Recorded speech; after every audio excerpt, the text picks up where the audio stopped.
Political पंच की बात करते हैं। एसआईआर का काम यूपी में तेजी से हो रहा है, लेकिन अखिलेश यादव को इससे परेशानी है। अब वो आरोप लगा रहे हैं कि घोसी में हर विधानसभा से 20-20 हजार वोट काटे जा रहे हैं। दरअसल घोसी विधानसभा सीट पर आने वाले दिनों में उपचुनाव होना है। लोकसभा घोसी में तैयारी होगी कि निर्देश चले गए हैं कि 20-20 हजार वोट काट दो हर विधानसभा में। अब आप सोचिए, स्थिति है कि बहुत सारे बीएलओ, एक तो जानकारी नहीं है, जल्दीबाजी है। ये सोची समझी रणनीति, साजिश, षड्यंत्र है। एसआईआर के बहाने वोट डालने का अधिकार छीन रहे हैं।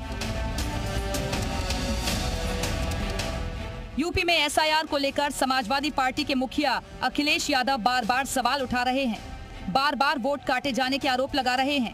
अब घोसी में विधानसभा के उपचुनाव से पहले इसी सीट पर वोट काटे जाने का आरोप लगाया। घोसी लोकसभा में कई विधानसभाओं में तैयारी हो गई है। लोकसभा घोसी में तैयारी होगी कि निर्देश चले गए हैं कि 20-20 हजार वोट काट दो हर विधानसभा में। ये राज्य की चिट्ठी के माध्यम से मैं कोट कर रहा हूं बात को।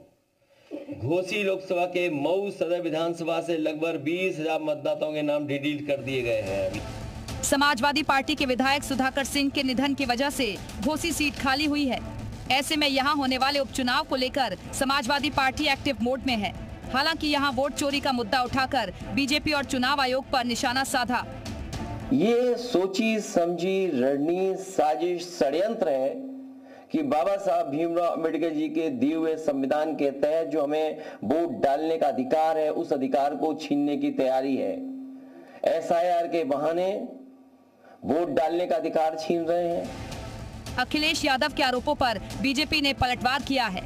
कह दिया कि समाजवादी पार्टी घुसपैठियों का नाम भी वोटर लिस्ट में चाहती है। समाजवादी पार्टी का एजेंडा जो है, ये रोहनिया और जो घुसपैठिए हैं उनको भी मतदान का अधिकार देकर देश को कमजोर करने का जो विपक्ष का षड्यंत्र है, प्रदेश और देश की जनता सब जानती है। एसआईआर को लेकर बिहार में भी विवाद हुआ था। वहां से भी घुसपैठियों और मृत लोगों के नाम वोटर लिस्ट से हटाए गए थे। अब यूपी में एसआईआर की प्रक्रिया हो रही है, जिसे लेकर विपक्ष तमाम तरह के आरोप लगाता आ रहा है। ब्यूरो रिपोर्ट, जी मीडिया।